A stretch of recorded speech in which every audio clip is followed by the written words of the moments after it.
मोतिहारी मंजर हॉस्पिटल का ऑनर हूँ। मेरा घर छौड़ादानो प्रखंड में है।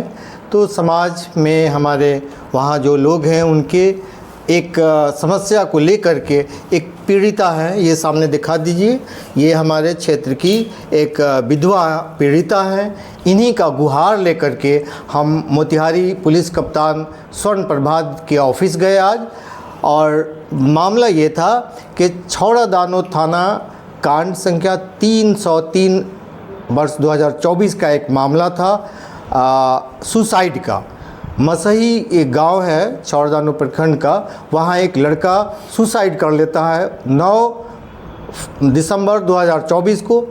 उसके 2 महीने बाद एक बेनामी एफआईआर में नाम जोड़ करके 3 बेकसूर लड़कों को, जिसमें एक इस माताश्री का एक लड़का बेकसूर लड़का को आरोपित करके रात के अंधेरे में जैसे कोई आतंकवादी को पकड़ लिया इन लोगों ने। रात में रेड करके उसके घर में छलांग लगा के और उसको पकड़ के रिमांड में लेके जेल भेज दिया जाता है। जबकि सबको पता है कि वो एक सुसाइड था, उसने आत्महत्या की थी और उसका एक प्रेम प्रसंग था। ये सब जानते हुए भी किसी दबाव में आकर के वहाँ के स्थानीय पुलिस ने उसको जेल में भेज दिया। इसी का मैं एक इनके कहने पे हम अपने क्षेत्र के ये विधवा महिला के साथ एक आवेदन लेके मैं डीआईजी बेतिया गया था। उन्होंने एक प्रतिवेदन इनको फॉरवर्ड कर दिए कि please relook into this matter. तो मुझे कहा कि आप जाकर के मिल लेना एसपी मोतिहारी से। वही मैं आज गया था मिलने और मैंने कहा कि श्रीमान आप इनके साथ थोड़ा न्याय करिए। इनके बेकसूर बेटा को आपकी पुलिस उठा के ले गई है और उसको जेल में भेज दी है। एक बार उसका एक मतलब मेडिकल टीम बना करके फिर से जांच करा लीजिए ताकि सच सामने आ जाए और कोई बेकसूर को सज़ा न हो। इतना ही कहना था कि वो हम पे बरस पड़े कि आप समाज के ठेकेदार बनते हैं। कौन है जी? सिक्योरिटी वालों, पकड़ो इनको। कंधा में और गर्दन में हाथ लगा के मुझे अपने ऑफिस से बाहर निकलवा दिया है। इतना ही नहीं, एक इंस्पेक्टर को उन्होंने कहा है कि जी इनको ले जाओ और इनका वेरिफिकेशन करो।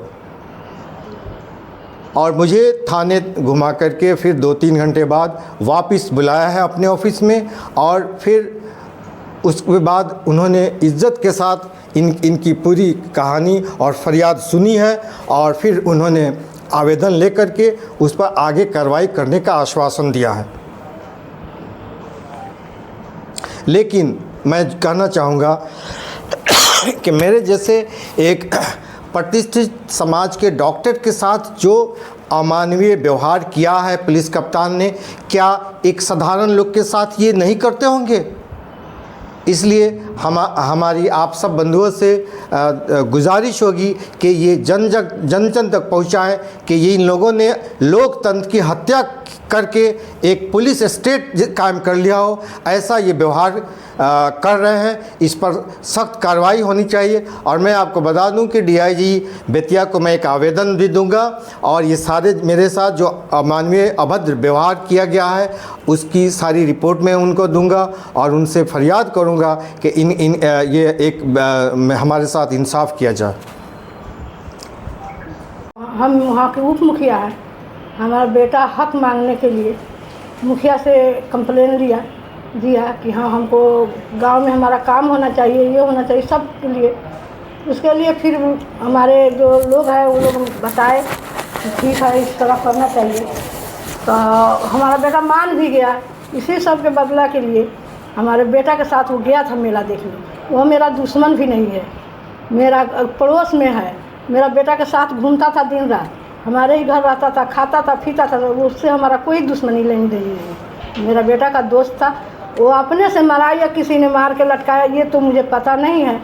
लेकिन वो हमारे घर के सामने छोटी से एक आम का पेड़ है, उसी में हमारे बेटा के साथ तो आया।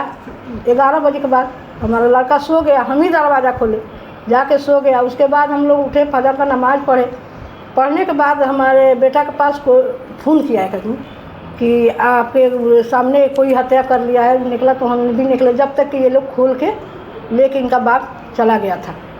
तो जब ये करना था तो नहीं खोलना चाहिए ना। तो खोल के लोग चला गया, उसका बाप सब लोग मैंने मिट्टी का इंतज़ाम कर रहा था, नहलाने धुलाने का इंतज़ाम कर रहा था। उतना देर में डॉक्टर समीम साहब आए, वो पता किए कि हाँ किस तरह लोग बताया कि इन लोगों के सामने मेला देखने गया था, तो वो बोले कि नहीं अब पोस्टमार्टम होगी। तो खैर ठीक है, पोस्टमार्टम हुआ, लेकिन हमारा बेटा तो बेकसूर है, इसलिए हमारे बेटा को उन्होंने फंसाया है।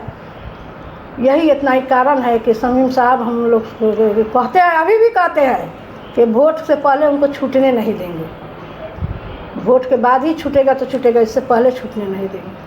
तो अब हम तो मजबूर आदमी है। तो यही फरियाद लेकर के आप? हाँ, यही फरियाद लेकर के हम एसपी साहब के यहाँ गए थे, डॉक्टर साहब को लेकर, तो इनको बेइज्जती मिली वहाँ। बहुत गुस्सा हो गया, हम भी इनके साथ थे, ये भी थे, हम भी थे। इतना थोड़ा सा बात बोले कि सर इसका इंसाफ किया जाए, जब तक कि वो लगे कहने कि इनको भगाओ, बुलाओ, निकालो, ले जाओ टाउन थाना में। भेज भी दिया टाउन थाना में। 2 घंटा हम लोग टाउन थाना में बैठे, वहाँ हमारी सब जांच पड़ताल हुई, जितना केस का कागज़ था सब जांच पड़ताल हुआ। उसके बाद फिर हमको वहाँ ले जाया गया, तो उसके बाद हमारी सुनवाई हुई है। क्या नाम है आपका? हमारी नाम शहनाज खातून, घर घर मसई में है।